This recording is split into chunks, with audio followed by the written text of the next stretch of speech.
more credentials. At a 3-minute round.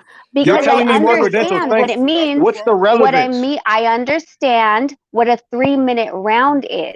And women in Taekwondo have the same. Bro, we know who we with talking to. the Method, you don't same even know what's advice. going on. You just coming in here taking up for her like these other niggas doing. Bro, come on, bro.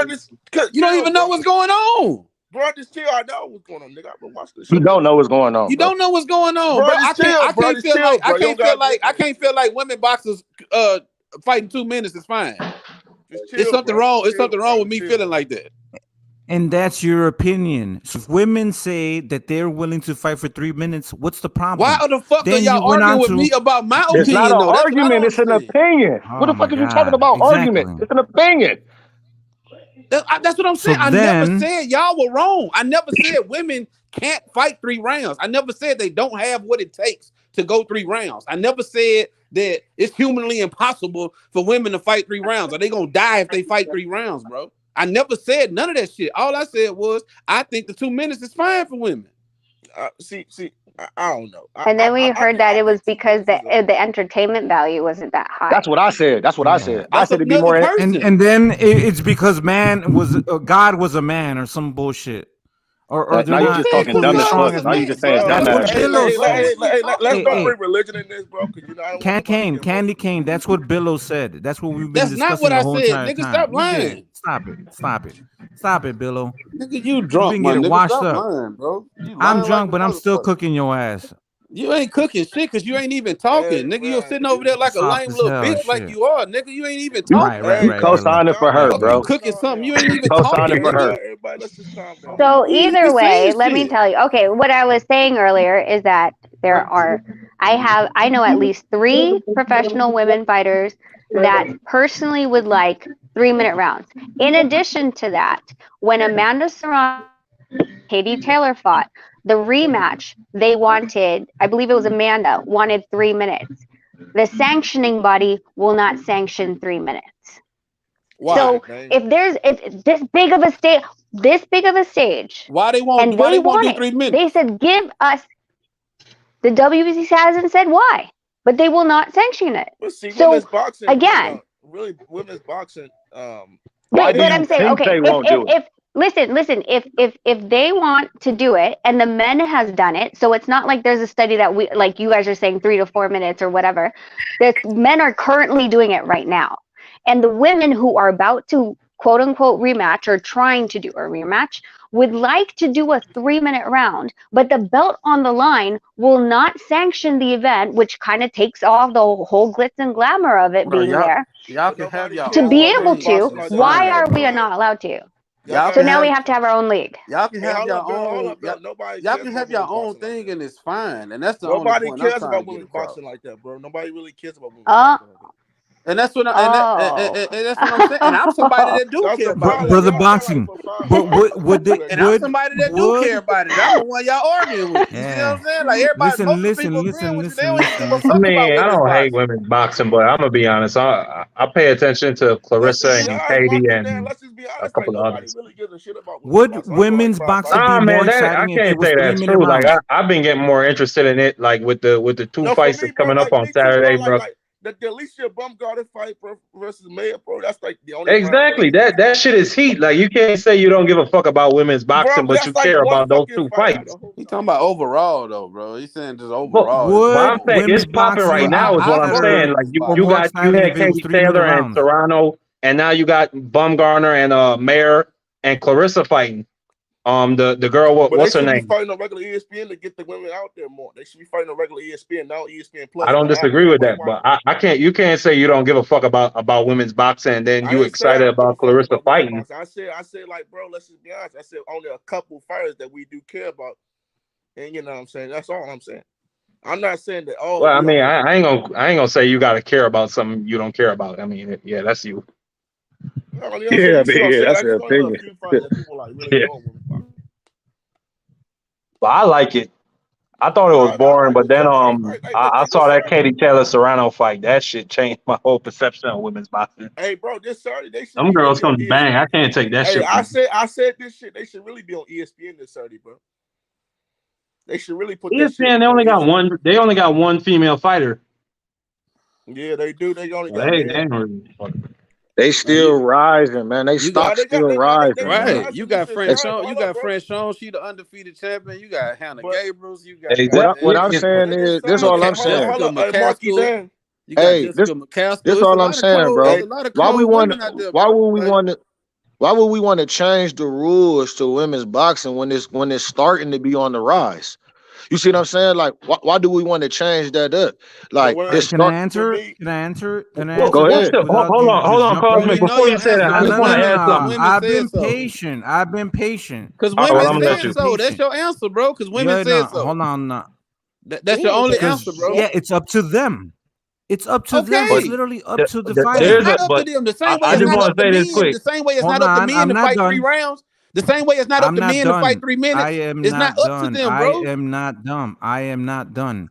But it's So not if I'll up let to you women, go. them. Go You ahead, need to accept Cosmic. I that. am not done. Listen, if women are saying like, look, the 2 minutes they can't get through that threshold where the fights can be exciting. You know what I'm saying? Past that 2 minutes, you know what I'm saying? Usually, after the 2 minute round, the 2 minutes in a round, you know, that's when things get exciting. That's when people start getting a little tired, a little bit, you know, the dynamics change. So they want to get through that threshold. They don't want to be 2 minute rounds for 10 fucking rounds.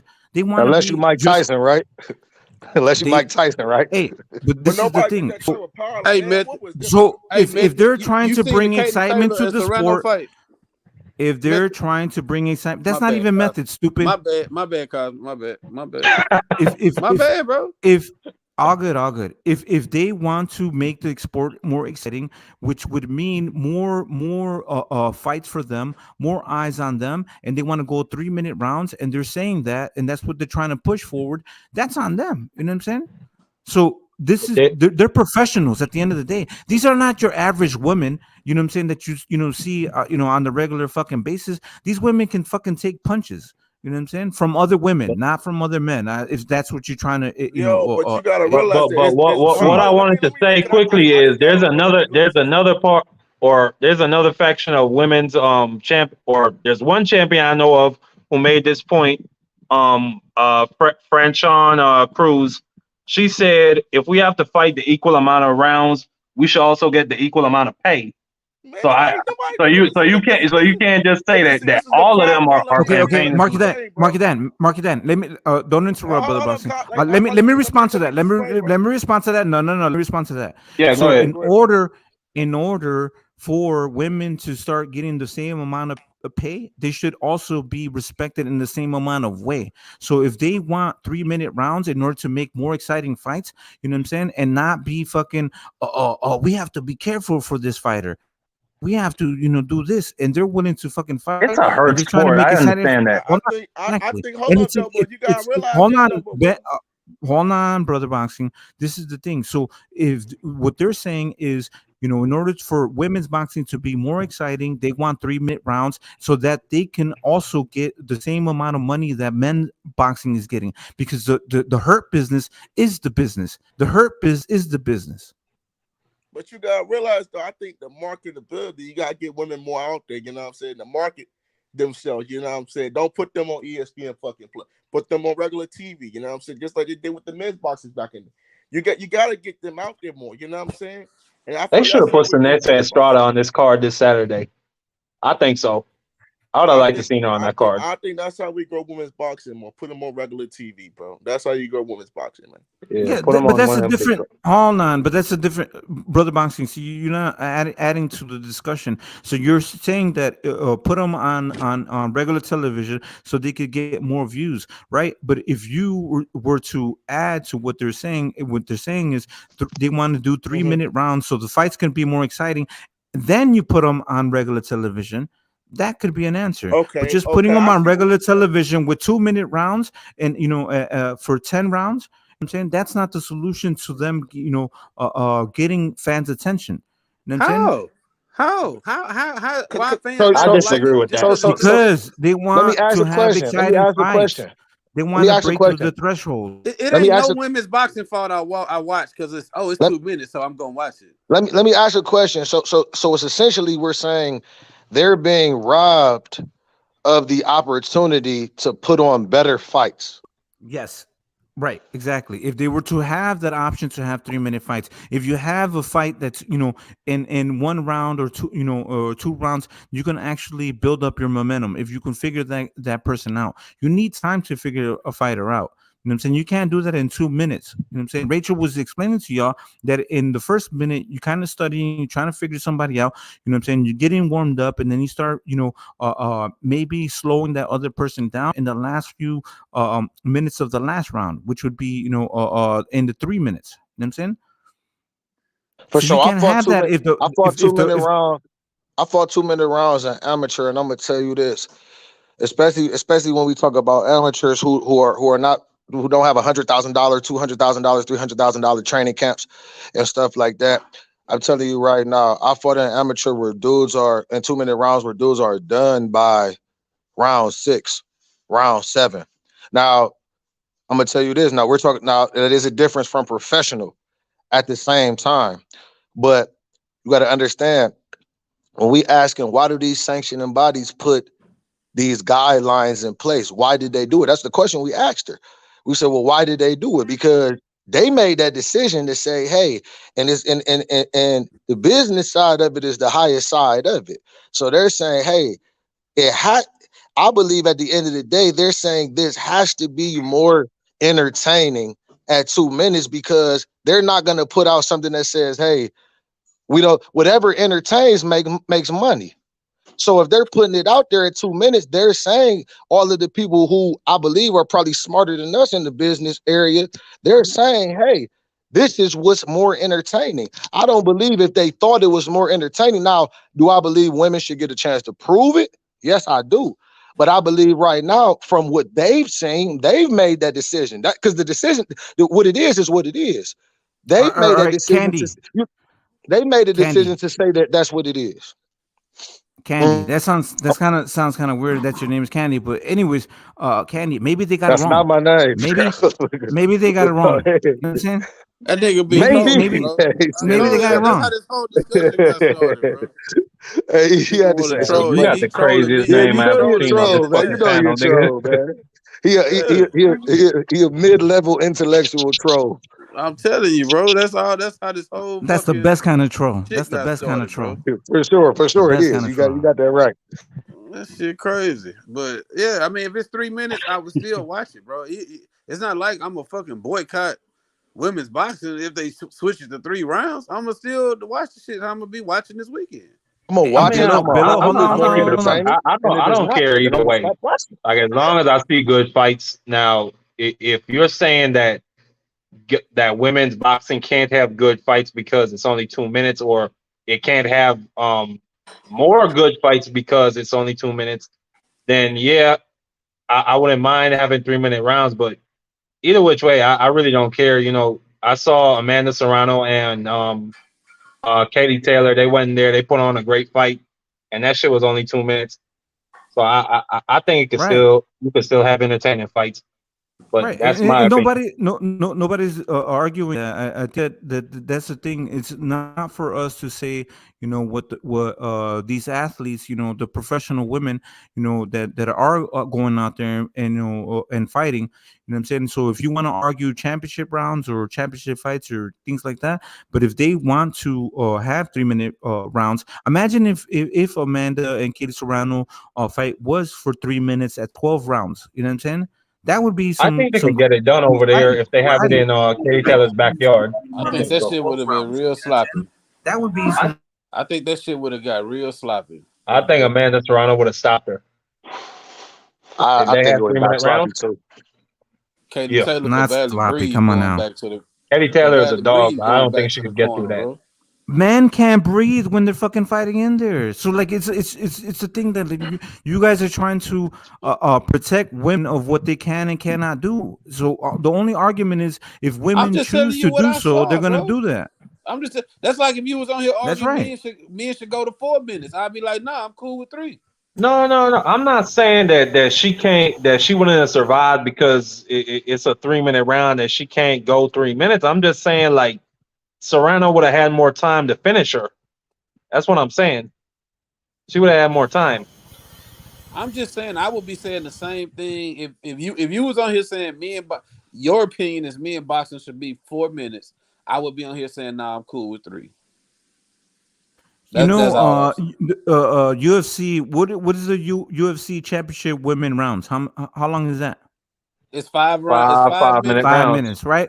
So Same as the in the men. UFC, they're not protecting, the women, right? They're not saying like, oh, the women, they should only, they're only capable because they're not as strong as men, to do, It wasn't always that way though, right? Cosmic. It was a It process. wasn't, but that's a whole It different. was a Marky That's a whole Dan, different process. discussion. But exactly. And it's the That's same way with women's boxing. It's gonna be a process. You see exactly. Katie That's all we're Taylor and saying. Amanda Serrano and Clarissa exactly. Shields. These women are getting paid right now.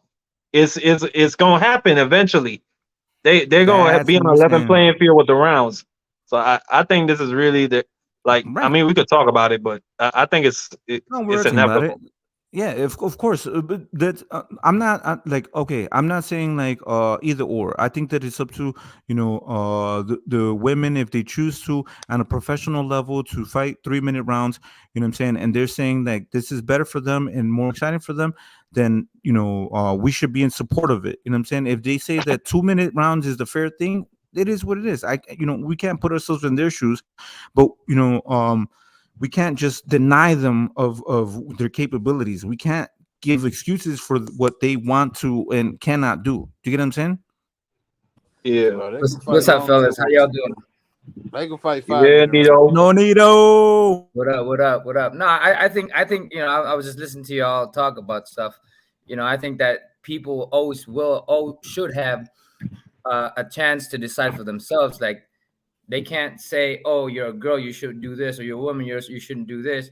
I mean, every fighter, if you look at the men's in the men's division, when they fight, there's boring ones. Like you just want to turn the TV off. And then there's exciting ones where you don't want it to end. Same thing with the women, and at least they have the chance to box But the they're way not they boring. But they're not boring because it's not enough time. They're boring because somebody's running, most likely. right. But that's what I'm saying. It's like with women, that 2 minutes, they it's such a short time, man. Next thing you know, it's like done and over with, and I think that they should have the choice to fight according to how men has it too. If they want to box, they want to box. If they want to play a boxing game or a strategic countering game, they should have that option. But if you have 2 minutes, it's so fast, man. I mean, I've been in there 3 minutes. Next thing you know, I'm like, damn, it's done and over with. I mean, I'm so used to sparring 3 minutes, and then when I'm sparring UFC guys, I'm sparring 5 minutes, and it's great. Right, and that's what I'm saying. What the only point I was making is men's boxing is 3 minutes for a reason, or it will be 4 minutes, it will be 5 minutes. So for the safety of men, the sanctioning bodies have said, hey, the fights 3 minute rounds. For how many of the rounds? Used to be 15-minute rounds, as I stated earlier. Used to be no rounds, unlimited rounds. So they came in, did they studies, and they said, okay, 3 minutes is what's more safe. For whatever reason, they feel like 2 minutes is more safe for women. It probably will evolve, like all But sports I do. think It's the It right. It's probably the will right evolve, mix. and It's the and she'll right. have, But I and they'll think have 3 minute when they rounds. created that, It's the when they right created the mix. whole It's the thing, right mix of safety and entertainment. That's what it is. It's the right, right? But when whatever they the created right the whole mix thing, of the 2 safety minutes and round, entertainment is. it's when no, I understand that, but I'm saying in when they created the 2 minute round, it was in the 90s or 80s or late 80s or something, in early 90s. It was when they were looking down on women. It was not at the level where a man and a woman at this time, and with our technology and our understanding of the body and all the science that we do. I mean, we don't run. I mean, a lot of the guys don't run 6 miles anymore every day. I ran 6 miles for a longest time. Now I have back problem, knee problem. All these other guys have been running every day. Now they do strength and conditioning to allow their body to cope with the way the fighter fight in the ring. Not running a whole 6 miles or up the hills or all that stuff. I mean, we still do here and there, but it was mainly what we incorporate inside, what we do outside. It has to be done inside the ring. You know what I'm saying? We have a lot of technology, we have a lot of science to understand how things are, and if they think that women should be this way, then let them decide on that, and then have that understanding between the women and the women division and the sanctioning. You know what I'm gonna do for the sake of this discussion? I'm gonna try and research how exactly they came to the decision that it was 2 minute rounds. I mean, I just look Yeah. at it like all sports. And my thing is, I understand women are fighting for equal everything, and that's cool. There's nothing wrong with that. But sometimes when somebody is looking out for you, I mean, y'all have seen it in movies. It's like a father who got a son and a daughter.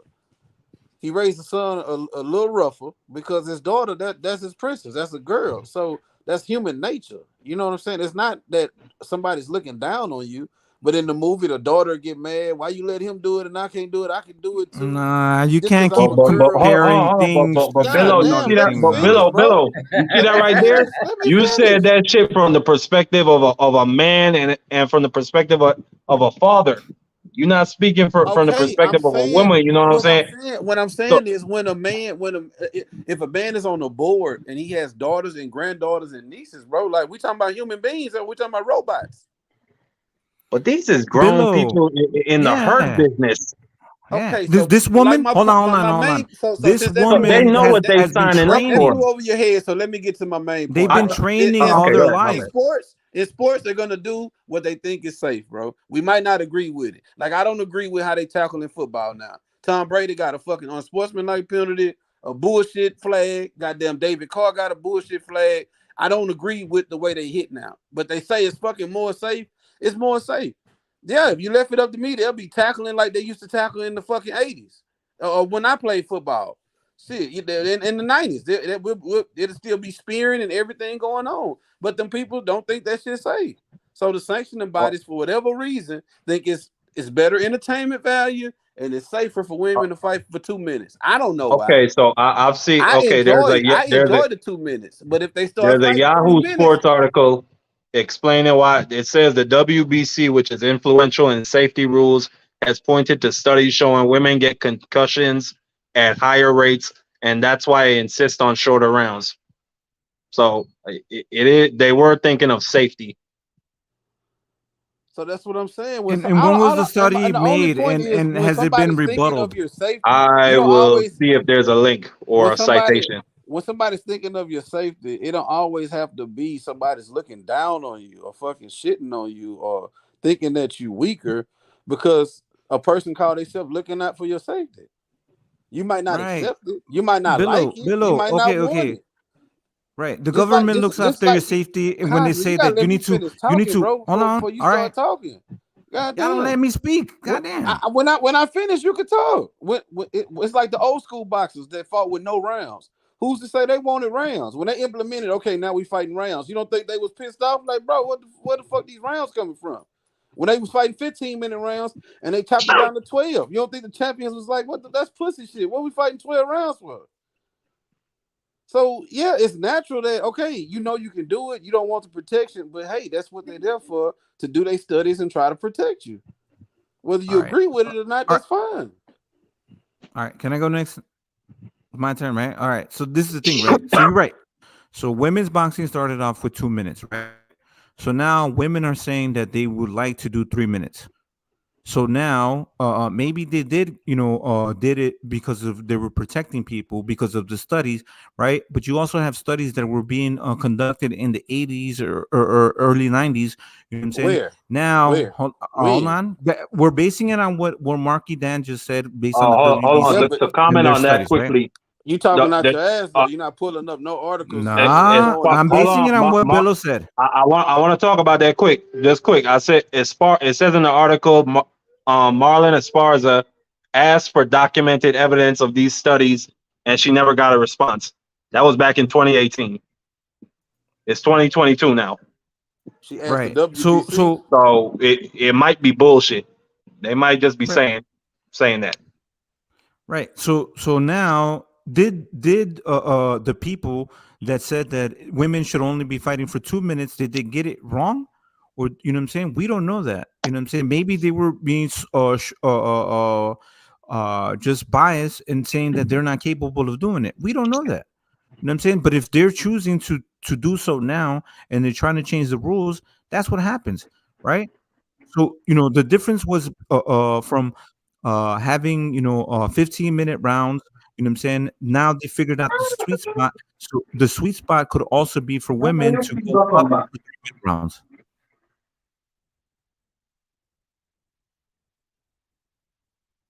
Women in the UFC, which has made women's UFC more exciting, they fight just like men. 5-minute rounds, 5-minute rounds for the championship, right? Cosmic, I have a Yeah, question. Sorry, we're yeah. like on and off. Like we're oh my god, we're resetting the router and my kids are running around. When was that study done? In the Uh, 80s? that's what No, Bello was saying. When? Sorry, mark it down, mark it down, mark that. no. So the Oh, article states that the WBC was following. Was hold on. I just clicked out the article. It states that the WBC looked at several studies and it stated that women have a higher rate of concussions. Marlon Esparza asked for documented evidence of these studies, and they never responded to her. And that was back in 2018, and it's Who 2022 now. who asked for the papers? Marlon Esparza. Who is that? Yeah, yeah. she's a champion. She's a She's a champion. Oh my champion. god, She come on now. yeah. I'm So we're So gonna I say don't that know their if it's true. studies. Are we do we not feel like that's kind of if there's studies for the FDA, for example, that you have to submit clinicals before a test is actually approved by the FDA, et cetera, et cetera, et cetera. They do all these scientific studies and they show why is it that they wouldn't release that information? I'm gonna log off because no needle's coming off. Okay. I don't know. I think I don't know what to think. It could just be bullshit. Clarissa made a point that because that the reason why women's boxing are not paid the same as men is because of the 2-minute rounds. So she thinks that maybe it's like it's being used to like keep a cap on how high women can rise. And that's what we've been saying the whole entire time. Thank you so much. So now we can reevaluate whether women, have the choice or can decide for themselves to have 2 to 3 minute rounds, right? Now Bro, we they can could actually. that's for all I give a fuck. That's the point you missing. That's What? the point you missing. Like, nobody gives a fuck if they fight more rounds, bro. I just said I like the fights I've been watching, and I like the 2-minute rounds. I like the entertainment value of women's boxing, and I like the 2-minute rounds. I wouldn't give a fuck if they fight 15 5-minute rounds, bro. Like that's fine. I'm still gonna watch it. I've been saying that the whole time. It's not like, oh, they fight 3-minute rounds. Oh, I ain't watching that shit no more. It's 3 minutes and a 3-minute round. Hell no, I ain't watching women boxing. Like, it's not even that big of a deal, bro. If they switch to 3 minutes, fine. If they don't, fine. I'm gonna still watch it. But unless y'all Yeah. going to some sanctioning bodies meetings and pulling up on the WBC, and y'all gonna pull up on the IBF, and y'all gonna pull up at these different sanctioning bodies and try to make a change, bro. What's the point in arguing with me on here about I'm cool with 2-minute rounds? You're good, Bello. You gonna be You advocate, just get out there and do some shit. If not, you just arguing with me just to argue. No, yeah, but I you think literally have. the entertainment value is good. You know how they used to do. I don't know if you remember Pride fighting when if it's 10 seconds, no one's doing anything, they get penalized. Yeah, You know, they I think that still do that. they should implement something like that where people need to learn to fight, or you know what I'm saying. I know, I get it. Everybody got their own style and all that stuff. So, but I mean, for perspective wise of the fans, we love the entertainment value when we're watching fights. And I understand, Bello, when it comes down to it, with You breaking up, Nonito? minutes because Hey, a y'all minute already to talked rest. about the sit down, man. You got to Did I In the miss it? start perspective over of real 3 quick, minutes. Nonito. You started breaking up. Did y'all already talk about the sit down with Devin and Kambosos? Did I miss it? They had to sit down. We haven't talked about it since I've been Yeah, on. they I had to didn't see sit it. down. We're What not are done y'all with this talking about? conversation. Let Nito get back, please. And they had to sit down on Fox Sports. I wanted to talk about that on here. All the ESPN, Fox, what's what, and this and that. Man, y'all talking about women boxing. The shit was Nobody on talk Fox Sports, and it's an ESPN top rank fight, right? Yeah. Yeah, but then the sit down was on Fox Sports, Yeah, I watched it. showing that all them motherfuckers work together. So all this impossible to make fight shit is bullshit. Right. But it was a nice sit down. I like. Oh yeah, it was a nice sit down. And Devin was on point. Was they talking shit? no, not like that. It was. I mean, Kambosos basically saying what I've been saying all the time. He ain't coming to fight the same way, man. I just wanted to It know if ain't. he'd show his ass again.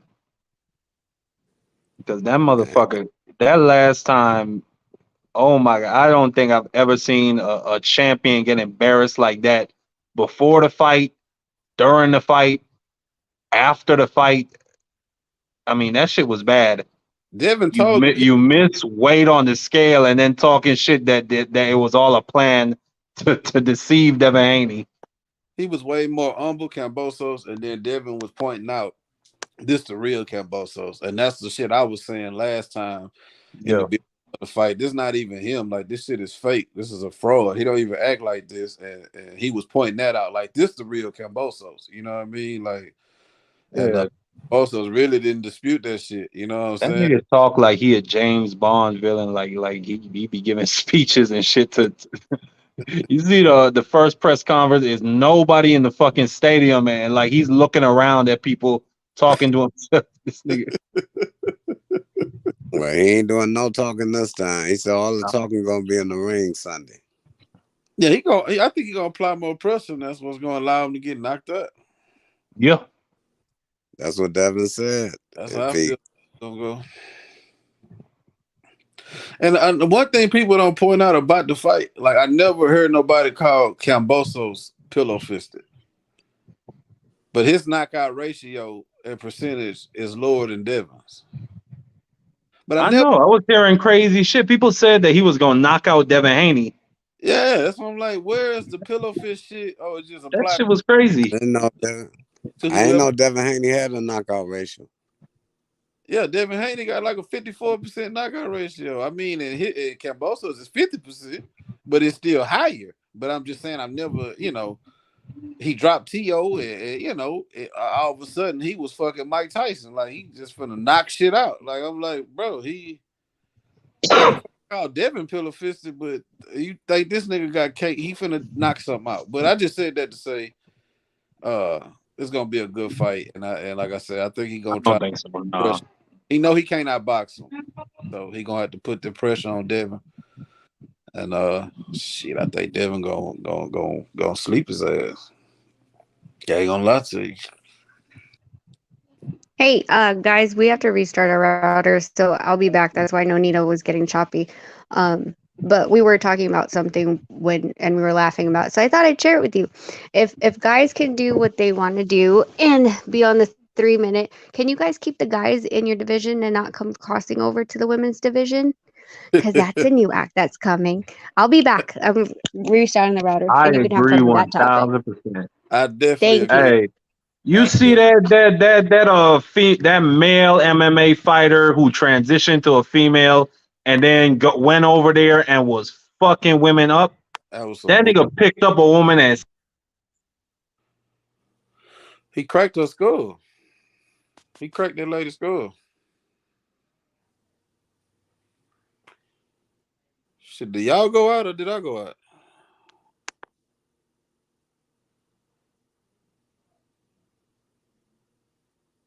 I guess I went out. Can y'all hear me? Yeah, I think they went out. Oh, Marky, you went out. Mark, we can't hear what you're saying, bro. Nah, Bill, I hear you. Nigga, I hear you. I don't know. Okay, so Yeah, you can hear me? Yeah, I can hear your bitch ass, nigga. Man, fuck you. I always got some shit to say to me, nigga. Like, you can't say what's good, Marky, nothing Yeah, like know, that. man, that's how I say what's up, nigga. We Yeah, talk shit fuck like that. nigga. How you doing, H? I'm Devin good. Haney What's up is with fighting it? this What's up? weekend, H. Haney. Devin Haney. Haney. Let's go. It's Haney time. It's Haney time, Val. What's up? Yes, sir. Yes, Val. sir. Hey, Bill Haney called Bernie a bum. He said Bernie the bum. He need to shut his ass up. I agree with Bill Haney. Nigga, fuck Bernie. So you just against Bernie now. You done with that nigga for good. Fuck Bernie. He's a bitch. Fuck Bernie. He ain't shit. Bernie capping for real though. They said Bernie the boxer. How many fights he got? I know Bon quickly. Yeah, that nigga said Devin Haney ain't got better. So Bernie, why don't you fight him then, nigga? Since you a boxer, I bet Devin Haney will beat your motherfucking ass. Let's see how good he really is, nigga. Clown ass nigga. Devin Haney will beat the shit out of Bernie, and Bernie know that. So why Bernie hating? He a hating ass nigga, bro. Terrence Crawford, I like Terrence Crawford, but he got some bitch ass niggas around him. Niggas like Bernie and motherfucking Keyshawn Davis. What did he say about Dev? He don't see nothing Devin do special. He say Loma got angles. He say Tank got head movement and power. Shakur got elite defense or some shit, but what he make you bad. Devin Haney got probably the best jab in that. Maybe he got one of the best jabs in boxing. He can't think of nothing easily. Devin does. I said, man, but thinking not his strong suit anyway. You know what I'm saying? So I'm not surprised Bernie couldn't think of some shit, bro. He's not much of a motherfucking thinker in the first place. How the fuck you gonna say Tank got head movement, but Devin don't got head movement? That shit don't even make sense. Hey, did y'all hear what Earl about to do? What he about to do? He leaving PBC? Well, you heard where you hear that? Listen, man. He leaving PBC. Your source. No, listen, bro. Y'all crack jokes all the fucking time. Okay. Some information. Damn. Aye, I'm listening. He leaving the fucking PBC, and he done with Floyd, and for he can do this fight with Terrence, and they still trying to do the fight for the 29th. They still doing it on Showtime? I mean on the 19th. They still trying to do the fight for the 19th. Yeah, but he got to leave. He got to leave PBC for it to get done, and he say he leaving. Hey, I'm gonna help y'all. I'm gonna help y'all out, man. You made that shit up. Where you make that shit up at? Where you hear that? I ain't making shit up, nigga. Man, you made that shit up, nigga. Man, hey, you read that back on the back of a Forrester Fleet box, nigga. That shit ain't happening, nigga. That shit ain't about that. What you think? What you think he can't leave? He a grown man. You think he can't leave, nigga? I can't lie to you. Last Sunday, you said we would have a date by now. That's what you told me, Val. You said your source told you we would have a date. Hint. I had gave you a hint to let you know the fight was still on. He didn't do the date thing, but the date was mentioned today. Like they still trying to do the 19th, and the only way it can get done is Earl leave. And he can do the fight itself. Earl said he leave. It's October, so I think November 19th is a fight. Floyd ain't said, I don't believe it. Floyd ain't said, Al Heyman ain't come out and said. Man, he leaving Floyd and all them. He leaving all them. That man can lead them. Y'all act like that man. Why you don't want to go sleep? So what they gonna fight on? Lead them? What they gonna fight on? If they keep PBC, what the fight? Who gonna hold the fight? I guess it would be who would it be? Showtime or some shit? Oh, he just gonna do it Espinoza and Showtime? Hell yeah, they can do it like that. Who you talking about? Gonna fight in the back room, and we're gonna just hear about the results through hearsay and rumor. We talking about Earl, right? Yeah. Earl ain't with Floyd. Huh? Earl not with Floyd. No, he ain't with Floyd. I'm saying Floyd got something to do with the PBC shit, though. Man, Floyd behind the scenes on a lot You of really shit. believe that shit? You really believe that shit? Yeah, You yeah. really believe that shit? Yeah, I believe that. I believe that shit. Yeah. No, Floyd behind the scene on a lot of part shit. of that shit. Floyd, he Y'all started. niggas are slow, boy. Y'all slow as hell. That nigga behind the scene on a lot of shit. That ain't got paper, boy. Money run shit, boy. Money run shit. And then why Earl Spence never came out and said, "Oh, Floyd is capping." Oh, Floyd ain't talking for me. Floyd lying. Ain't nobody check Floyd for that shit. Hell no. Nah, they saying they don't believe EJ gonna leave PBC and leave Al Heyman. I think that's what they saying they don't believe. Well, I that's think what he's saying though. That's what he's saying. That if he said he basically saying if he got to do that to get this fight on the 19th, he leaving. that's what Spence. Sources. That's what So Spence said. either he putting some heat up their ass to make them get off their ass and make this fight, or he leaving so the fight can go down anyway. That's what he's saying. So he's showing y'all that he want this motherfucking fight while y'all motherfucking run around capping like he don't want this motherfucking fight. Hey, Earl Val, I want ain't this even gonna lie, motherfucking Val. fight. I ain't even gonna lie, Val. We don't believe you. You need more people, man. I don't believe that, man. That shit. About to say, y'all Hey, you'll get that's it it. late. That's it. Y'all will get it late in a couple of days. You know, I'm ahead of time anyway. Hey, if the fight don't get announced, then I for sure still don't believe it. The fight got to get announced. I mean, shit, we got November 20. Was it November 26th? We just Prograde versus Jose Zepeda. Shit, that's a real fight that's gonna happen. Yeah. A real good Tio, fight too. Tio trying to fight the other Zapata. I read something on that shit today too. In November. Which Zepeda? I don't know. I have to look. Let me go look at it. William Zepeda? No, I said I'm gonna go look at it. I'm finna go look at the thing I looked at. Oh, you mean Pedraza? Oh yeah, Pedraza. I might have said it wrong. I might have said the wrong name. Ain't no telling. But yeah, Tio every fight that's getting made pretty much that's like in the works. It's 11 card. Go to sleep. It's saying late November and early December. So it just go to show if a fight get made, it still could be November 26th, December 3rd, November 19th. Like it's possible, but I think we just talk about it so much. We didn't damn near talked ourselves about this shit. Yeah, but some of these networks they release their fall schedules. Like they'll give you the lineup. Like Showtime has done many times where they'll be like this fight, this fight, this fight, this fight. They're just giving you an example of the fights that are going to be coming up per season. I mean, yeah. Somebody made a good point yesterday, which is that the fall schedule is coming out this weekend. So we don't know what it is about this fight this weekend, whether it's happening or not. Somebody said that yesterday on the panel. No, I said it's the only time. Oh, you said that. Okay, so Method said that. So we gonna find out something about this fight. No, I didn't say no, nigga. No. So okay, you didn't say that. I hold on now. Hold on. Okay. Good. I said it's damn near wintertime, right? And they haven't released a schedule. I know the Espinosa speaking on the schedule why they didn't release it, but they have to release the schedule, right? They don't really have any damn fights at all, right? And that'd be bad for their company or entity to not release a schedule of any fights. Charlo not fighting, Jamel fights next year. Earl doesn't have a fight. Ugas not returning. Thurman not fighting. Boots need a fight. Sanionis need a fight. Jamal James need a fight. It's hella niggas that's just not fighting. You get what I'm saying? And the Wilder fight is a big fight pay-per-view shit. You're gonna have to announce something, some more fights, or at least within that next a couple of days after. They gotta have like a pressure of releasing the schedule of fights. That's my opinion. What better time to announce the super fight than during Wilder's night? What better time? That's what I'm hoping, right? I'm hoping for some shit like that. Can I jump in on that? Let me, but because we're already in fall, Marky Dan. So in order for you to drop the fall schedule, you would want to release it before fall hits.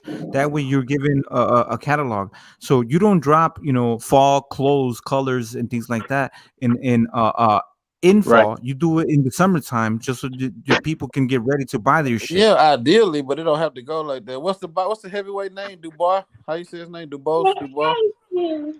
He finalizing the fight with Lorena for November 26th. They trying to finalize the contracts and shit right now. You got Teofimo trying to fight Pedraza or whoever for December 3rd. You got Fury. Yeah, but that's top You rank. got Fury trying to fight Rosa or whatever his name is for December 3rd. It's a professional boxing match. So what I'm saying is they still can they still can announce the fights for this fall. Ideally, correct. You wanna release your schedule like they did. Like they released the schedule in the well, like they usually do. Like you're saying, they release the schedule ahead of time. But for certain fight, every fight, it's not gonna be able to be like that. Shit, sometimes Yeah. the most I think the situation would kind of be that if they were to have the Terrence Crawford fight this year, it would be part of this year's budget. So they weren't announcing fights just to have that money available for them. You know what I'm saying? But I don't know, understand the money logic and the budgets between networks and shit. But just so they can have this fight during this quarter, I guess. You know what I'm saying? Because November 19 would still be under fall. So would still be under this quarter and not winter. So maybe they weren't announcing other fights because they still had high anticipation to drop that Terrence Crawford and Spence fight. So they had to allocate money to make sure that they can have the money for it. I mean, now they're announcing other fights, small fights. The only fight they got right now is Jake Paul, man. That shit is crazy. That shit crazy. Hey, my boy H2O Silva is fighting on that undercard, so I don't mind it. Fuck it, man. H2O Silva, nigga. I ain't watching Hey, that. that nigga nice though. He is nice. I ain't gonna lie. Exactly. If Jake nothing Paul else, signed watch it for that nigga From method. Cali Watch it too. for He him. from Long Beach. Say it one more time, bro. They said that's Snoop Dogg's nephew. That nigga's pretty good. He's Snoop Dogg nephew. I didn't know that. That's Snoop Dogg's nephew. I wouldn't give a fuck if it was Snoop Dogg in the flesh, nigga. I'm not watching that shit, nigga. Man, stop fucking lying. If Snoop Dogg That box Jake changes Paul, you everything. gonna watch that shit. Yeah. Hey man, that's a good fighter right there, Memphis. Hey man, he cool, right? But I'm not buying no damn Jake Paul shit. That's Marky Dan's boy though. And Jake Method Paul ain't signed watching him. no So fight Jake, until it come on. Jake Paul signed a fighter who a lot of people think might be like the next Terrence Crawford. Who? That nigga is nice. H2O Silv. Man, get the fuck out of here. Man, that nigga You gotta nice watch as that. fuck. Are you saying Since the H2O amateurs, that nigga was cold, nigga. Yeah, or Sylvie, however you say it. Professional at 16. He turned professional at 16 years old. Yeah, he be hanging with Ron Garcia and them. Yeah. He was got all beating up knockouts, on nigga. Olympians He got at all knockouts, 13 too. H Money. That nigga At 13 cold. years old. That Bruh. nigga cold. He pretty good. H2O Sylvie. Yeah, he good for sure, Billo. That nigga's nice. Jake Paul signed him. That nigga named Waters. That was the steal of the draft, in my opinion. Man. Out of all them prospects. What weight class he fight at? 122. But he big. He's probably gonna move up to Matthew, you don't 126. like that kid. That kid is good, Matthew. I think he got all knockouts tue. Yeah. I've watched him, but I'm saying I ain't watched no damn Jake Paul because a nigga named Sylvie on there. Get down. That nigga ain't fighting nobody. Nigga not stop, man. Fuck out of here, man. Silver gonna knock Jake Paul ass up. Tell him to go fight Jake Paul. Do not watch it. Jake Paul fight that motherfucker. Anderson Silva gonna knock Jake Paul ass up. Yeah, bro. Anderson Silva ain't no joke. Anderson Silva has hands, bro. Yeah. Yeah, he's nice with the shit. Y'all niggas sound like casual fans. If you think nah, man, come on, bro. Nah. Yeah, unless he get paid off. Say what you want. That nigga beat Chavez Jr. Put y'all money. Former world champion. Put y'all money where y'all mouth is, and oh man, you betting on Jake Paul? Nah, bro. You betting on Jake Paul? Fucking money on Anderson Silva, nigga. You think Chavez? You think Jake Paul better than Chavez Jr.? I know Jake Paul got more money than Chavez Jr. Nigga. Talking about fighting. Nah, I don't think so, man. Okay. Nah. I think so. Chavez Jr. was think getting that guala. He probably spent it all on coke and man, all the fucking fines and fucking the suspensions this nigga had to serve. I ain't gonna lie, Chavez had that. He had that cake though. If he still got it, that's a question. That's a good question. Yeah, he was getting money though, because like, man, okay, like almost every like 2 months he would have a pay-per-view fight, even though it was like fucking $30, but they would get like 500,000 views. You know what I'm saying? So they were just racking up, it was like a money grab. Then he went on to HBO, started fighting real fighters. But, they were like milking that whole situation for a long ass time. They were doing pay-per-views nonstop with Top Rank. Yeah. The only question is if he still got it. But back to the point, of course. If Jake Paul pay Anderson Silva, then yeah. But if they go in there and fight skill for skill, I think Anderson Silva knocked Jake Paul ass out. That's just my humble opinion. Yeah. Yeah. So that's I gonna think be the that. I thing, think his right? gas tank is much better. Right. So no, You no, no, no. But hold on. This is the thing, right? Meth. When Jake Paul is not gonna be landing those big lucky punches that it's not lucky. You know, there's a little skill behind it. But against a real competitor, a person that's used to getting strikes thrown at him, you know what I'm saying? Anderson Silva's gonna box him, right? Gonna tire Jake Paul out, and then eventually, you know what I'm saying? Anderson Silva's grit, determination, and his fighting ability is going to take over and beat the shit out of Jake Paul. It's, you know what I'm saying? That's my assessment. Because if he beat Jake Paul, he gonna get a rematch. I think he pretty much know that. Yep. So if he want That's a another big check, ass fight. yeah. Because Anderson got his own cult following over in MMA. They're gonna buy that pay-per-view. If he win, he get that rematch check. Cause I know that's on his mind. Yep. Right.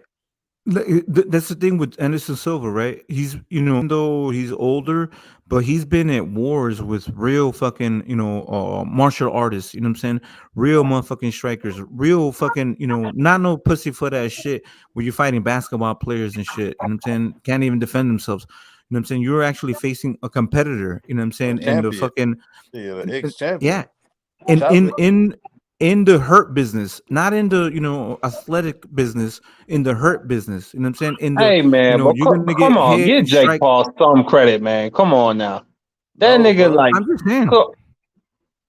Hey, this is good. Honestly, this is a respectable fight. But he did duck what's his name? That's guaranteed. What's his name? Rahman? I Rahman. give him Yeah, credit for he ducked him. training hard, bro, and getting I better. mean, but like, Marky, come I on, mean, I brother. can't Come excuse on. that That's shit. what I'm I mean, saying. yeah. I give him his props for But training hard he and tried getting to, better, but he bro. tried to fight Tommy Fury. That's a real fucking boxer.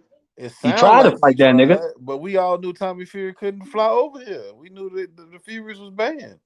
Well, whose fault is that? That's not his fault. I mean, how you really trying to fight him? Though? That's like saying I'm really trying to fight a fighter that I know can't come over here. No, but he tried to make the fight before all the Kinahan shit started, and then Fury pulled out with an injury.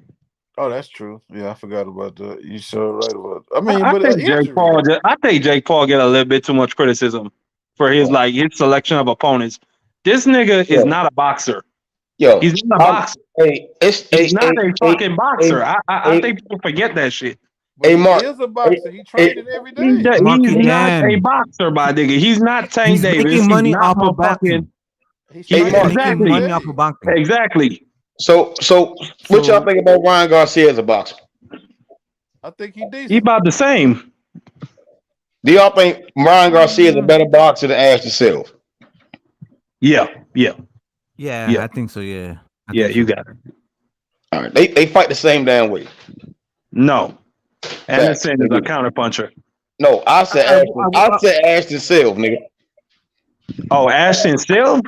The H2O, yeah. You said Ryan no. Garcia and H2O is the same? That nigga H2O is not flat footed like Ryan Garcia. He's not as fast as Ryan, but he fight like Ryan. Okay, I mean, that made more. I was gonna say he don't fight like Anderson Silva, but I heard you now.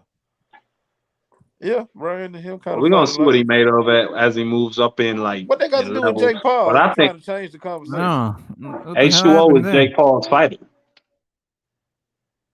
H2O is Jake Paul fight. Okay. So he getting that bag. That's all I can.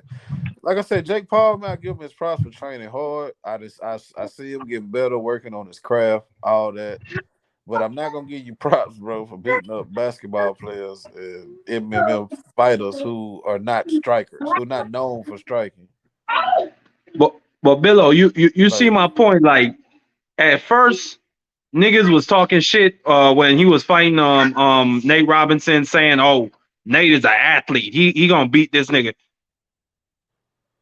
Nah, I mean, yeah, people were saying it, but I don't know why everybody. I kept saying, I don't know why y'all think Nate Robinson can box, like wrestling and scuffling on the street and getting in the ring with some boxing gloves, bro, and displaying boxing skills is two different things. Yeah, but Mark it down. But that's just to say, like, if if you as a grown man were to play against a elementary school kid, you know what I'm saying, you have more advantages than he does, right? It's the levels that the competition that you're fighting. You know what I'm saying? If you as a pro basketball player start fighting elementary school, like that's the thing. Nate Robinson, as a basketball player, they're used to having their hands down. They're dribbling. They're not fucking keeping their hands up. You know what I'm saying? That motherfucker was susceptible to punches all fucking day. He was born that way. You know what I'm saying? He was born. You know what I'm saying? Man, he didn't even know They how to protect dribble. They himself, dribble. bro. Right, He didn't exactly. even know how to He protect dribbles. himself, bro. Even when he threw punches, it looked so awkward. Like, God, that in the first round, I knew he was finna get knocked out, bro. I said, God damn, bro, this nigga finna knock Nate Robinson ass out. Everybody laughing, thinking it's a joke. I said, I'm telling y'all think he just gonna whoop his ass because he black and he can hoop and he athletic, bro. That don't got shit to do with boxing. Like, this nigga don't got no boxing skills, and he on live TV finna get his ass knocked out, and he got embarrassed.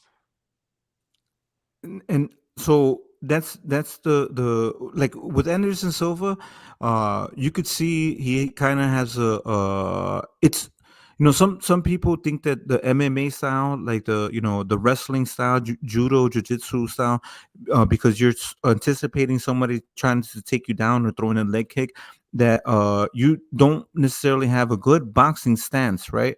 Because like you're naturally trying to be ready for takedowns and things like that, which you kind of would be more standing upright. You know what I'm saying? Like you're not standing with your shoulder pointed to the chin. So with Anderson Silva, he has a striking style where he looks like, you know, his boxing stance is good. You know what I'm saying? And he throws hands. I don't know if y'all seen him training, bro. That motherfucker looks crazy. I was like, God damn. He doesn't have Yeah, to focus on a lot of things. All he has to do is focus on hands. That's it. Now he doesn't have to focus on takedowns, focus on leg kicks. He doesn't have to focus on any of Hey, those things. bro, hey, hold up, bro. Are we talking about Jake Paul, man? no, we talking about Anderson Silva gonna knock his ass out. But No, hey, this is my belief on Jake Paul. I think he paid those UFC guys to take dives, those old UFC guys to take dives. We know this, man. I mean, why are we even talking about this shit? We know nah, Anderson Silva. I hope Anderson Silva don't take a dive, but we know what's gonna happen here, man. We know Okay, what's gonna happen. brother boxing. I don't think he So what's paid. your What's his opinion name? though? I Yeah, don't think don't he don't don't paid the don't first nigga. now don't come up here with I don't think he paid conspiracies Nate and shit like Robinson. that. No, Talk no, about boxing.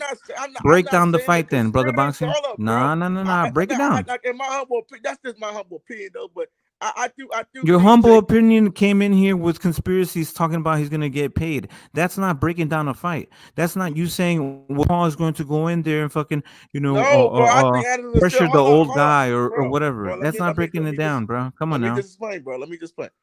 Anderson has a good chance of beating him. I'm not saying that, bro. But of the history of Jake Paul, we don't know what's gonna happen, bro. We just don't know. WWE is what you said. Yeah, bro. This fucking shit is comedian shit, bro. Like, come on, And this is a how was YouTuber, bro. that Like, breaking he down fucking knocked boxing, out Nate Robinson, bro. Ben Askren when he left the fucking ring, he was brother smiling. You know what I'm saying? On boxing? the You fuck. talk No, let me explain, bro. conspiracies, Because no fucking Tyrone Woodley took a fucking Rolex before they fucking fought. That's not fucking conspiracies, my nigga. That's not conspiracies, bro. Who the fuck is gonna take a fucking Rolex from a fucking man that chip out the fight, bro, and say, "Oh, I'm gonna accept this"? Come on, that's fucking not even logic sense, bro. That's how I know this dude's fucking paying these dudes to take dives, man. We know this shit, man. We way more smart than that shit, man. Fuck Jake Paul, bro. At the end of the day, I hope Anderson Silva don't take a dive, but bro, I don't put nothing past none of these motherfuckers, bro. I don't. Yeah, I hope he don't either, bro. I don't think he paid Nate Robinson, but Ben Askren and what's the name? I think they took dives. That's I what I'm think trying to say, bro. That's what. I think Silva yeah, got that, too much pride. I think Silva got too much No, pride, I think so yeah, me too. too, Bello. and he want to I get don't that think. rematch. No. Anderson Silva is a competitor. You know what I'm saying? Like he's like some of these motherfuckers. They just love to compete. They love to fight. So you know, if right now he's limited to certain things, you know, because he's older. I think that he's trying to take advantage of the fact that he can fight a boxer. You know what I'm saying? Yeah, It Silva be it like, kind of makes sense for no, him. no, no, I don't want to accept your money. No, no, thank you. He'll tell him all nice and shit. No, no, no, thank you. We're just gonna fight. Yeah, I mean, I we'll don't see. want We'll your see. money. I don't, I don't like to think of a respectable person like Silva to be known for like taking dives and fucking the motherfucker's leg got fucking broken in a fight. Did you not remember that? You think that's the type of person that's gonna be saying, "All right, pay me"? You know what I'm saying? No, that's the type of motherfucker that comes back in the ring and continues to fight. So, quick question: I'm the only person got Darrell this weekend. Darrell looked good in his last fight. I'm That's going not a with bad. That's the not a bad. That's not bad. We'll see. Like that's the thing. We'll see I got Darrell what for the Caleb upset. Plant comes up. What Caleb Plant comes back with, because like some of these fighters they don't come back the same after a loss, but we don't know. That's why he's fighting Darrell. I got Darrell for the upset, and I got Baumgartner for the upset. That's my two upset picks this weekend, man. Ooh, yeah, I got Darrell in that fight. I think he gonna hurt him to the body. Okay, that's rare. Last time, He gonna more people was riding with Plant, which is understandable. I completely, I understand motherfuckers think Plant gonna get in there and box his face when off. I heard the fight, I was going with Darrell on that. But I think Darrell, I'm with you, brother. I think Darrell It's gonna handle his business. Mm. Oh, Caleb Plant, it's gonna be a fight though. And then that gas tank, Start Hey, getting you hit in the Hebrew? body. Plant, They gonna that gas start Hebrew. tank. getting hit. Yeah, man. They gonna start getting hit in the body, man. Fuck. Then they gonna like Can't salute your Yeah. nephew, bro. What the fuck, huh? whoever get hit in the body the most is gonna lose the fight. That's what it says. Yeah, I want to see the weigh in too, though. Yeah, I want to see how they both look to see because Caleb Plant got a big frame. He a big dude, man. Got a bigger frame. The real kind of, you know what I'm saying? He got his muscle with his bones. So I think he'll be a little faster in there, man. Slicker. Yeah, we gonna see. I know the real kitchen with some shit. It's gonna be a long night. Man, especially to the body. Yeah, especially to the body. And then if it get to that, eighth, ninth round, Look, Caleb Plant got a nice jab though, so he got to get in there. And he got one too, so it's gonna be a fight, y'all. I mean, from both sides, that's how I always look at it. and Wilder looked nice too. I was watching him today. They had the media workout. He looked fresh to me, man. With the different drills and shit they was doing, So I he want looked to like translate to the ring. do he look trimmed up? Yeah, he looked back to his regular size, like not trying to put on no extra weight and all that old shit. He looked like, That's regular when Wilder. Like that's when 228, I say Wilder get down. 228, 224, some shit like Yeah, that.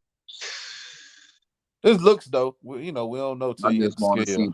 I want to see the hands moving and the feet moving. Yeah, he had nice He head got movement today, man. Nice head movement. His hands was quick. They had a little drill with that. They put the glove on the end of like a broomstick and like Who hit it towards you Wilder? like a pool stick. Yeah. We Coming don't Yeah, down. see Wilder's looking sharp. because I can't lie. Wilder in the Tyson Fury fight, he started out good, jabbing to the body, going to the body. You know what I'm saying? Really keeping that jab on Fury, moving, and then towards like as the fight went on and he started getting hit and touched up. You know what I'm saying? He started to change back to old Wilder. So we're gonna see if it holds up again. Well, I mean, I think he's gonna knock out Helenius pretty easy. Maybe like around the fourth, fifth round. I think he's gonna put that nigga to sleep. But if he Then go up against Usyk, let's see if the old Wilder comes back. If I his hope bad habits turn up. yeah, I I hope think if you're not he ain't got no 6'9", motherfucker to lean 300 on like pounds, Fury. right? That's what I was gonna say. If you're He ain't not gonna lean on him like Fury was doing. He gonna have more stand up and more hand movement. You know what I'm saying? Fury was laying on his ass, man. He had to stand up after that, so that was extra tired, man. and he put on what 10 extra, extra weight trying to bulk up for that shit and weightlifting and all of those shit. So Ain't Deontay Wilder. He I come think in moving his hand. He doing road work now, right? that's the rumor. Yeah, but I haven't seen it. I didn't see no road work, but that's the rumor that he's doing road work now.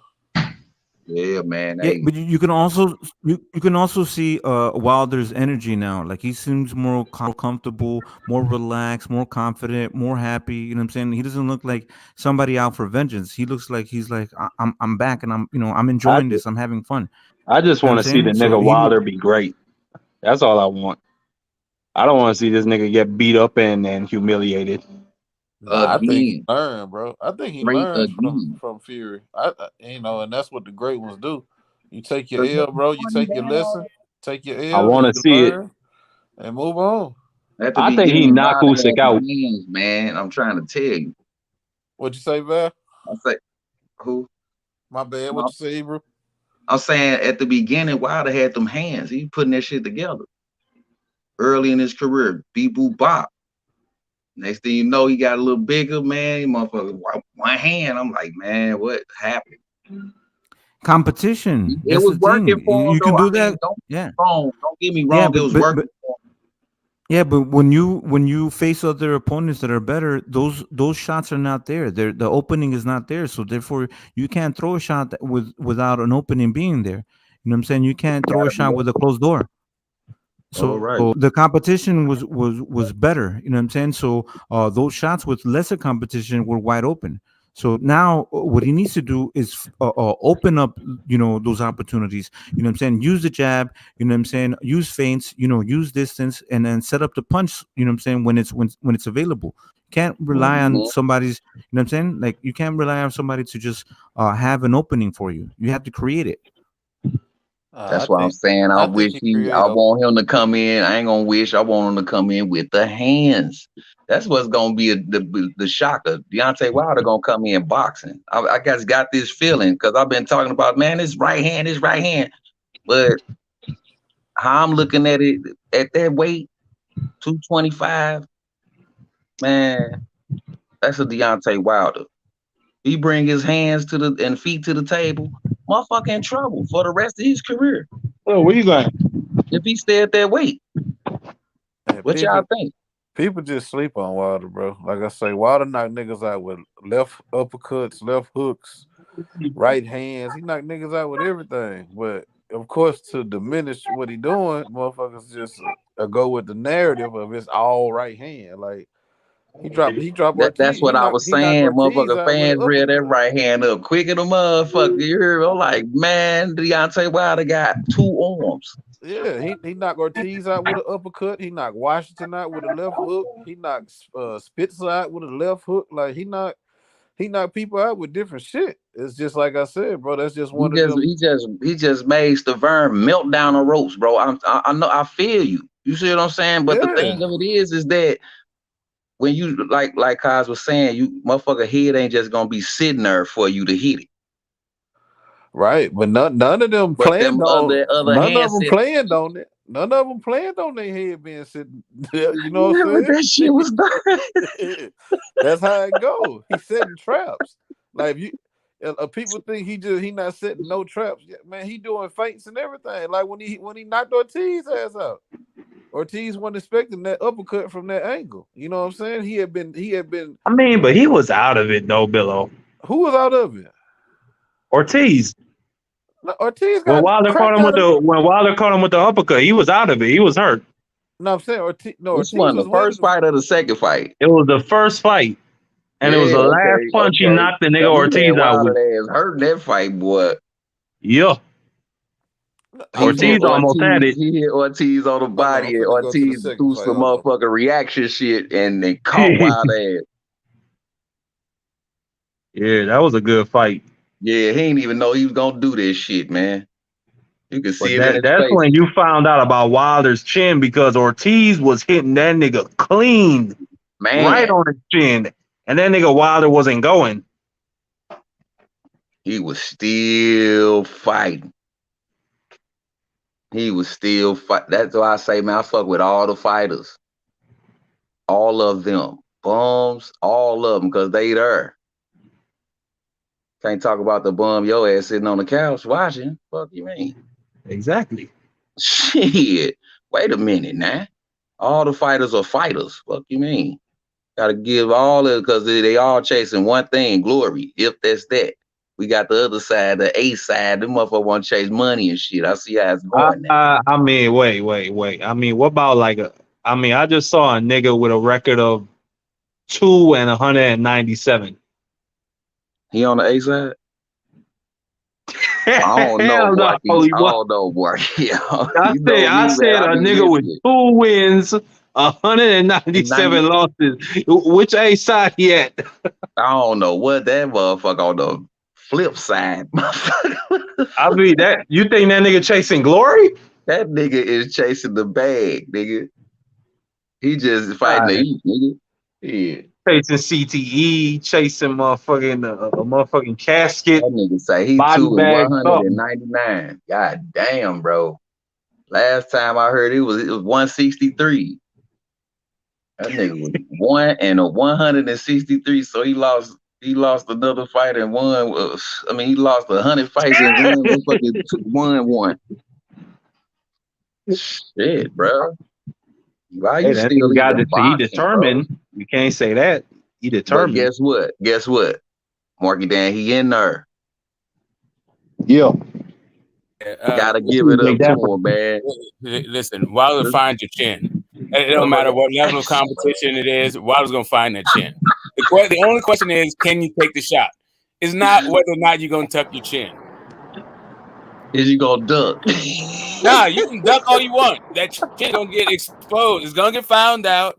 Well, I don't care what kind of treasure hunt you on, what kind of Easter egg hunt. That shit is getting uncovered. It's gonna get discovered. The only I thing that think they're the gonna only find way to avoid that shit, you gotta knock Wilder out before he knock your ass out. really is, can you get up? Can you take He shots? just gotta see what Wilder come back like, man. Gotta wait on the lace up. You know how I talk, man. He just gonna wait on the lace up. I want to Hellenius see is the like fight that. Hellenius is a guy like it could like he's a big ass dude, and Wilder's saying that he doesn't really care about his weight. He's not checking his weight right now, and he also says he wants to fight a cruiserweight before he's all said and done. So Hellenius coming in at 250, 260. Like that could, play into whether or not he actually gets dropped. But his style is tailor made. The dude is kind of scary. He got stopped by Gerald Washington. It should be his stoppage, but he could go some rounds though. Like they know each other.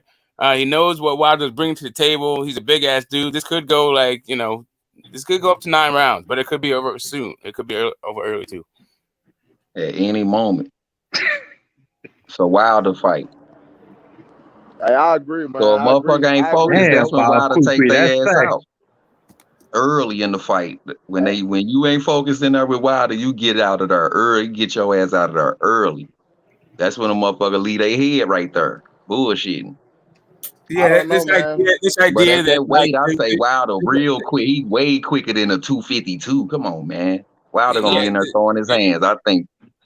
Yeah, this idea that the knockout stopped when he stepped up in competition. No, it didn't. But what he did was he went in there with some guy who could actually get up. That wasn't a step up in competition. That was a step up in a dude that outweigh you by 60 fucking pounds. I mean, yeah, there's also a step up in competition, but I don't think that tells the story. So that what step up in Hellenius weigh in this fight? Get off the canvas 4 fucking times to get the W's. What Hellenius weighing in this fight? Last fight, he was 250 plus. 6'6", 250 plus. Yeah, man. Big ass dude. If you don't get leaned on, motherfucking in trouble. Oh, I want to see that Usyk fight in the worst way. He said Usyk's people reach out to him. Klimas is supposed to be at the fight. Yeah, I want to see this Usyk fight. I'm gonna go ahead, dust off Hellenius, and let's get in there with Usyk. See if Usyk can fucking do all that footwork shit and try to win from the outside with Wilder. Who would pick up that fight? I mean, I know anybody would, but who do you think would get that fight? I think Usyk can do it, but I think you for 12 rounds. I don't know if he could be perfect, because at some point Wilder is gonna catch you and he's gonna blow your head off. like what Thanos said. It's an I'm inevitable. That's what Wilder's power is, nigga. He gonna catch you. That's coming to I mean, if Clemus is coming to the PBC, one would imagine that it's going to be either on Showtime or Fox. This is a Fox. This is Fox Showtime. So, Yeah, I mean, Usyk is a free agent right now. Yeah, Clemus is his promoter. Clemus is his manager, I guess. Yeah, and he's Mr. Backyard, right? Like Usyk is the guy that will show up and beat her, fight him at Barclays, fight him in Vegas. Yeah, no, this Road is good. Warrior. This does seem like a very plausible fight. Like it can be made. You know what I'm saying? Especially if your whole team is all about it. So that would be great. It'd be amazing next year.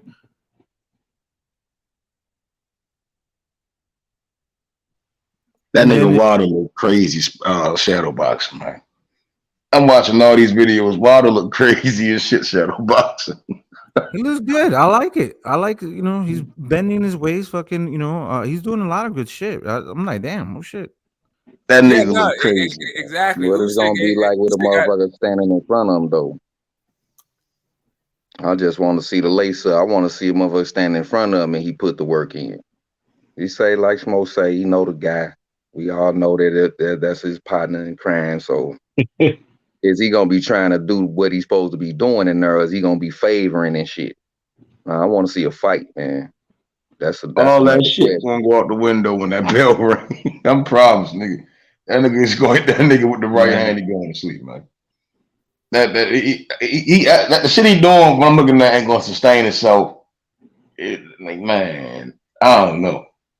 Yeah, but Method, that's the thing. Like, all of those the training and all of those things, though, you spend hours doing it only to do it for a few seconds in the fight. You know what I'm saying? But you're still training your body to do it at least, a few times. You know what I'm saying? Correctly. Yeah, that shit ain't correct. The shit he doing. They got that motherfucker looking like he catching chickens. What's wrong with catching chickens, nigga? That nigga just running around. That nigga Wilder Rocky. The nigga Rocky was catching chickens. What the fuck is wrong with that shit? That nigga Rocky is a fictional character, nigga. That nigga Rocky is real in everybody's hearts, nigga. That matter of fact, that nigga Rocky, that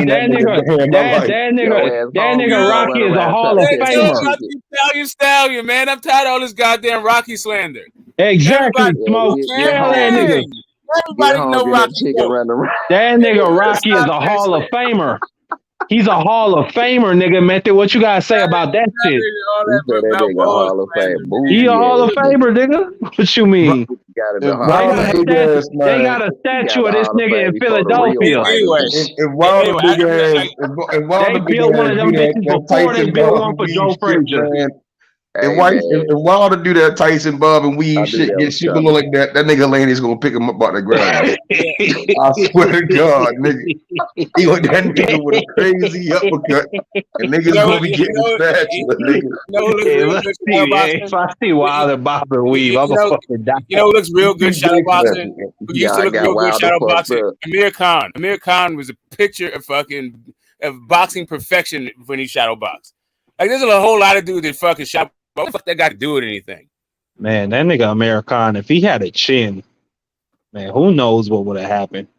He could have been one of the best. Hey, he man, still never the goddamn punch in his life. That fool came in throwing fucking fastballs and left throwing fastballs. Man, he would have been a fucking monster, Smoke. He would have been a monster. No, and he still doesn't mean he got a body. Like, if you can time a guy because he's throwing his fucking punches all the same thing, you can fuck him up to the body. You don't just have to punch him in the chin. That's true, Smoke. But I'm just saying, with that combination of hand speed and power, on top of the fact that nigga, like, American was a dog. I don't give a fuck what nobody said. That nigga came to fight, even if that wasn't always the best thing to do, because, I mean, he had no chin. Yeah. Where's the dog get him in the butt fight? Nah, motherfucker, that nigga wants to see that Canelo fight. What you want him to do, Smoke? What the fuck? He getting his ass whooped for 6 fucking rounds. What the fuck you want him to do? His ass whooped for 6 rounds. And then the nigga hit him right in his fucking nuts. Like, what the fuck you want him to do? Of course he gonna quit. Man. I'm sorry. He gonna quit. Yeah.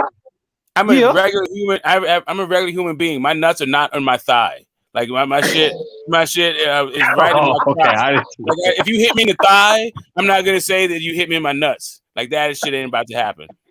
I mean, you're not in his body. You don't know what the fuck he feeling smoke. I'm just saying. I don't know what planet that dude's from, but the Homo sapien, the people, the residents of planet Earth, that's not where our nuts are located. And regardless, the nigga was getting his ass whooped. If he wanted to quit, I mean, that was the time. All right. I mean, I got it. I just don't listen. I'm all with that. If you feel like you got something better to do in your life to get your ass whooped by Bud, cool. But then don't tell me you got dog in you. Like, what kind of dog is that? He had dog in my Donna fight. Oh shit, man. He did, man. What you mean? That nigga was getting punched on. Man, I'm still laughing at the first shit. Anyway, we was talking about something else other than Americana. We were talking about Deontay Wilder. Yeah, man. Yeah, we're not talking about glass jaws. We talking about fucking dynamite. We talking about bombs. Man, I'm hearing, but everybody knows Wilder's gonna knock that boy out. Like, listen, the only question I have for people is I need to go to my nigga sportsbook go for the over under. Will be a bigger upset, Kambosos or Hellenius, and everybody says Kambosos. So, like, I don't know. This just seems to be like a foregone conclusion for the two main events this weekend. But that Darrell Robert Plant fight, people are all talking about how Plant's gonna beat the entire shit out of out of Anthony Darrell. I don't know. I think it's gonna be a fucking tough fight. It's gonna be a good damn fight. That's a good card. I think Darrell got on that Wilder card. What else is versus Plant? There's another good fight in there too. In that Wilder card, they've been putting up some really good cards. You know what I'm saying? Like what's it called? Ortiz versus Ruiz. That card was really good. You know what I'm saying? Like these cards are good. They're exciting. They're not just like one fight kind of fights. You know what I'm saying? One kind of you have to pay attention throughout the whole entire night. You know what I mean? Yeah, it's certain cards like that, like the Earl Spence and Ugas undercard. That was a big one. Yeah, that was a good card too. Yeah. We need to be seeing the top dogs fight on these cards, man. We need to be seeing conveyor belt fights. We need to be seeing Boots, everybody, man. They need to put Boots on one of these big ass cards. That's what I'm saying, so he can get his motherfucking shot, man. The kid from Philly. So market that. That's the thing with the whole paying people, right? So like, I always tell people, if you're going to try to invest in yourself, if you're trying to promote yourself, sometimes you will take less money just to be seen by more people, because that's what you're going to do anyways. If you're trying to advertise your business, you're still going to pay other people to advertise your product. So if you're taking less money, it's the same thing as you paying other people to advertise you. So if you fight under the undercard of Spence versus Serge Crawford, Boots Ennis, and you get paid, maybe less money than that you would normally get, but you're being seen by millions of people, you know what I'm saying? You're betting on yourself and your talent and your skills, you know what I'm saying? As a business person. Exactly. I like to see shit like that. Yeah. Full exposure. Mm-hmm. Just like the nigga, what's the name of the quarterback? Lamar Jackson. You see what Lamar Jackson is doing? That nigga is betting on himself. I think the Ravens offered him a decent contract in the offseason, and now he's out there playing for a big ass contract. The nigga is injury prone. If he get hurt, don't nobody know what can happen to him. So he betting on himself. You know what I'm saying? But I get your point as well, Cosmic. Nah, Boots is not fighting some tune-up dude on an undercard of that magnitude. If you want to get something like that, I'll tell you why not. Because you want something as a co-main event. I mean, maybe like down the road, maybe like the third, but not like a co-main. Maybe the third fight or the fourth fight. But you want something that is, worthy of the main event. Not like Boots, not like a showcase for Boots' fucking talent. Like that's not. No, the test fight. What? I mean, I wouldn't mind Like I Yeah, just like want to see listen, Boots I in would the like ring. Frank. I would take. Boot, I would take Boot Frank was just Martin. an I would take example, Frank though. It Martin. was just an I would take example. Frank Martin versus Shakur It's over not that fight. literally Boots. Get the Oh, smoke, but I it's not agree. I literally agree. I Boots. agree with that smoke. I agree with Just that. saying, like And the those people are from both of the those fighters. You got Frank Martin, who's a Spence fighter, and you got Shakur, who fucks with Bud. That's a way fucking better undercard than like Boots showcasing his talents again. Like whatever. No, Okay. smoke. But So see, the you're taking it over literal. under. Hold on. Mark it down. This is the Okay, thing. go ahead.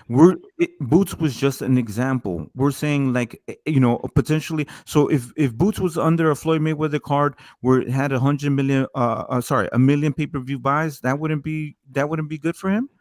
You know what I'm saying? Get that exposure. What the So hell you're are you taking things talking about? literal. I don't know what you're talking about. I don't know what your question is. Like, there's no $1 million fucking Floyd Mayweather No, card for no, no. Boots But to what he's undercard. saying is essentially he's saying a big card in general. Yes, That's I what he's know. saying. We're talking about this card specifically. We're talking about Boots and talking about Bud and Spence specifically, right?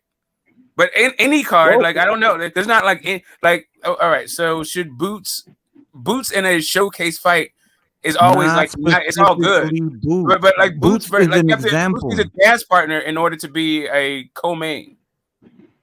No, we just saying the top contenders on the cards. Yeah, like Not if you're just gonna not do no if you're just gonna bullshit. exactly. If you're just Not gonna no do bullshit showcase fights. We if want you're to see gonna the do conveyor showcase belt fucking move.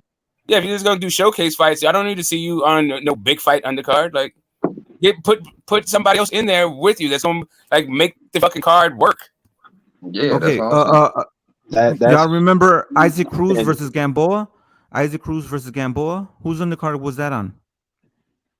Spence and Ugas. Tank.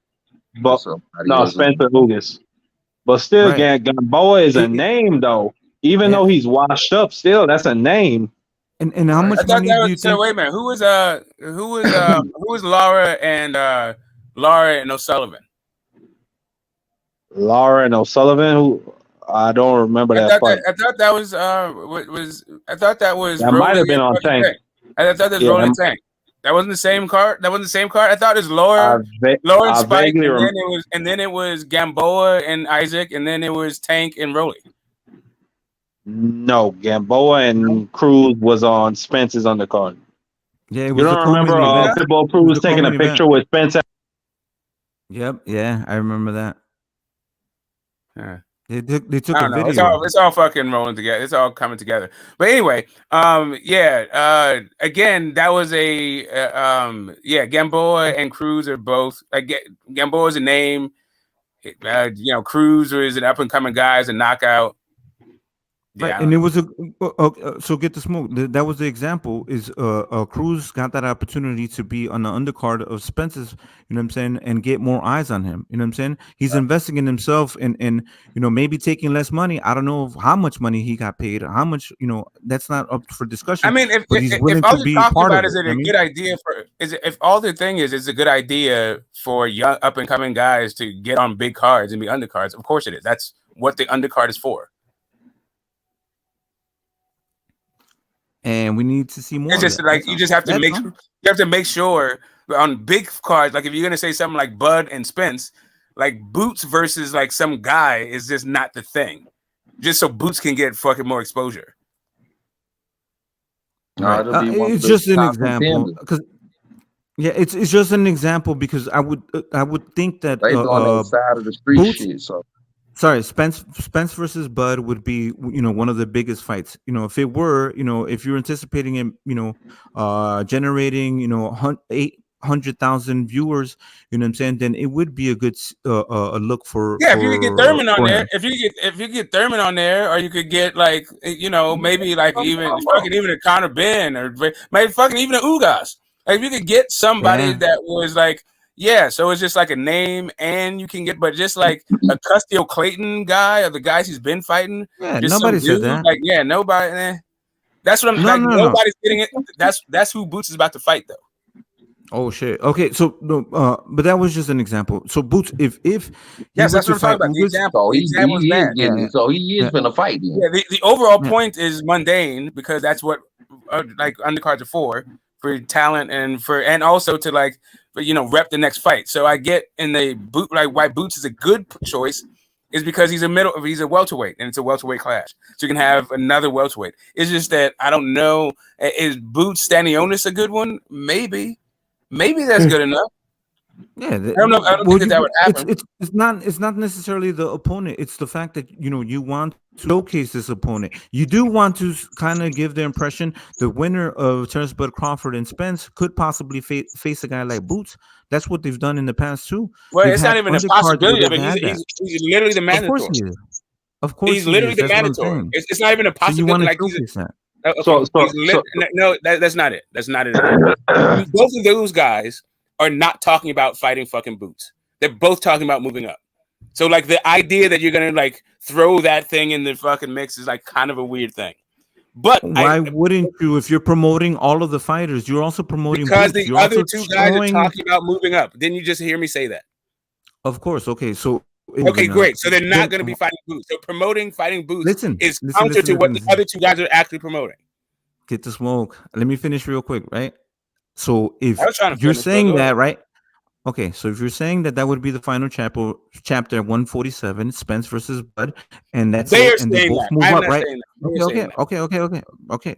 Now they're saying that, right? Okay, so then if you have Boots on the undercard, now you're showcasing the future of the 147 pounds. So regardless if I these got it. I fights, understand all of that. Bud or Spence, understand you're that. showing that I understand Boots that. is going to inherit the I kingship. got it. You know what I'm I saying? get it. There's better Okay. fights. There's better fights than Boots is going to Right. inherit the kingship. Like if you put Boots in there with somebody, then yes, I get it. But Boots inheriting the kingship does not. I feel like it doesn't go a long way because you already have another king there, right? You have a guy over there in Tank Davis At 147? At 147? at So that would be the PBC. thing. Are you At paying attention, PBC, Smoke? bro. At PBC, Bro. are you paying attention?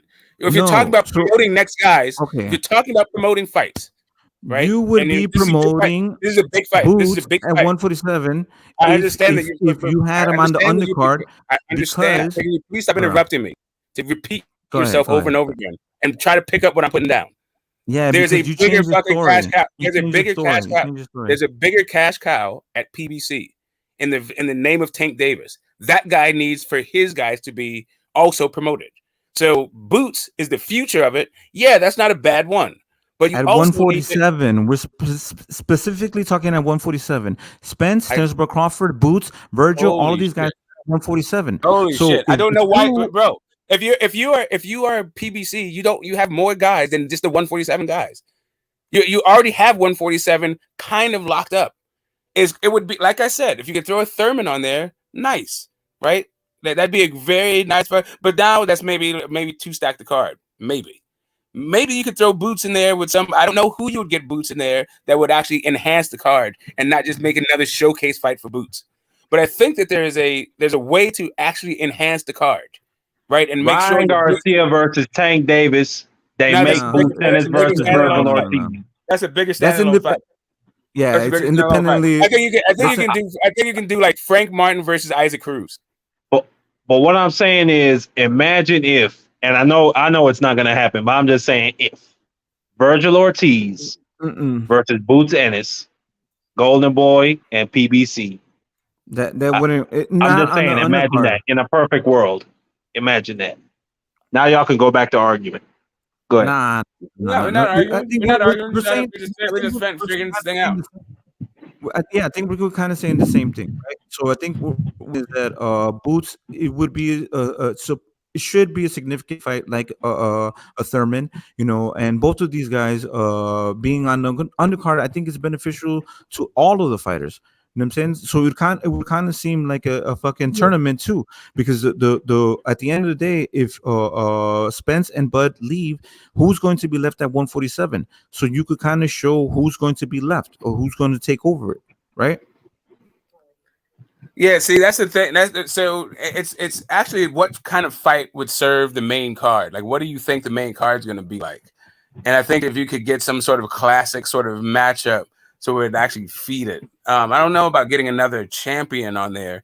It'd be really cool if you can get a 154 guy, right? If you can get like, I don't know. Tony Harrison. Yeah, Tony Harrison. If Al Hammond told Tony Harrison to do it, he probably might do it. Well, to say that these guys are moving up and that potential, you know what I'm saying? The Yeah, opponent. just like a really fucking good fight, something that'll crack and it'll like because you don't want all right, so you want something that's going to make the main event just fucking pop, like make everybody excited, get them all wet, but it also you want them to be able to like have some name recognition, so they actually it bolsters the pay-per-views too. So it's kind of a tough thing, like given what they have. I think they got cool shit at 35. I think they got some cool shit going on at 147 and got some cool shit going at 154. And now it's just like sort of what do you slide in there? If it's Bud and Spence both having say over the fucking schedule, then maybe we can get like a Shakur Frank Martin or a Shakur Isaac Cruz. Although Isaac Cruz is not with fucking, he's not with Man Down, but yeah, I would love to see Shakur Frank Martin. Yeah, but Shakur is tied up with Top Rank Smoke, so that you think that they would let that slide over to PBC? You think so? I had no idea. I don't think Bob is gonna like that. No idea. I know, but I'm just saying, like, if you're wishful thinking, then yeah, that would be nice. You know what I'm saying? Like, if they had a cross promotion, if like let's say Shakur was signed to what's it called, Terrence Bud Crawford, you know what I'm saying, and he can move his fighters along with him, you know what I'm saying? Like that would be dope. You know what I'm saying? Like, I don't even think them kind of scenario. What you think is more realistic? You think Frank Martin versus Shakur is more realistic, or Virgil versus Boots on Ryan Garcia, Tank Davis undercard? What you think is more realistic? I don't think Ryan Garcia and Tank Davis is realistic. So I think that fight is happening. Yeah, I know. I don't think it's realistic at all. I don't think it's realistic at this point. I think it's realistic like Ryan Garcia's contract, but not at this point. On this fucking new contract, right? 3 times. Smoke. His dad just came out today. He was saying that the contracts are being finalized. Like it's like really close to that shit. I don't know. Yeah. So what? I don't care. Yeah, Henry Garcia can come out and say whatever the fuck. That doesn't make me jump out of my. Okay, so but let's answer Marky Dan's question. So his question was, do you think I did answer Virgil Ortiz? Yeah, but you in a negative way you just don't believe it at all. Whatever. Okay, you shut it down, but you didn't answer the question though. I did. I said Shakur is more. I said I don't think fucking Tank and Ryan is going to happen. So Shakur is more realistic. Okay. I think that I would say the opposite with Virgil Ortiz because if you look, Golden Boy has Virgil Ortiz and Ryan Garcia, right? So Ryan Garcia is already going to cross over to PBC to make this fight happen, right? Theoretically. We don't know, whatever. You know what I'm saying? This is what they're saying. So now you have a fighter like Shakur Stevenson that's signed to Top Rank. Do you know what I'm saying? So Golden Boy, they can let their fighters go to other networks because they're Golden Boy fighters, you know what I'm saying? But they make fights for the zone. So, but that's the difference between Shakur, who's signed to Top Rank, and he signed to I don't know if he signed to ESPN, but he has a contract with them. So Bob Arum is not going to let Shakur go over to PBC to fight on the undercard with Terrence Bud Crawford and Spence. I mean, maybe would, maybe wouldn't. I don't know why. I mean, it depends, right? It's not like Shakur won't beat the entire fuck out of Frank Martin. Yeah, I don't know. Maybe would, maybe right. Wouldn't. No. But what I'm saying, the what would be more logical that you have already Golden Boy willing to go over to PBC and work with Ryan Garcia versus Tank Davis, and they could possibly also, have Virgil Ortiz go fight a guy like Boots, right? Then, I don't think Golden Boy going over to PBC is logical. Like that was the first thing. The first thing out of your mouth doesn't sound logical at all to me. Hey, so how is that fight going to be made with Top I Rank? don't think it's going to be made. How many times I'm telling you that I don't think Ryan Garcia and fucking Tank Davis going to make. Golden Boy's not going to PBC, and PBC is not going to the zone. All right, well, that's what they're saying. Steve Espinosa already said he's not willing to work for the zone to get this fight. Oscar said the fight has to be on the zone. How is it? Who is going to blink? So what they've been saying is that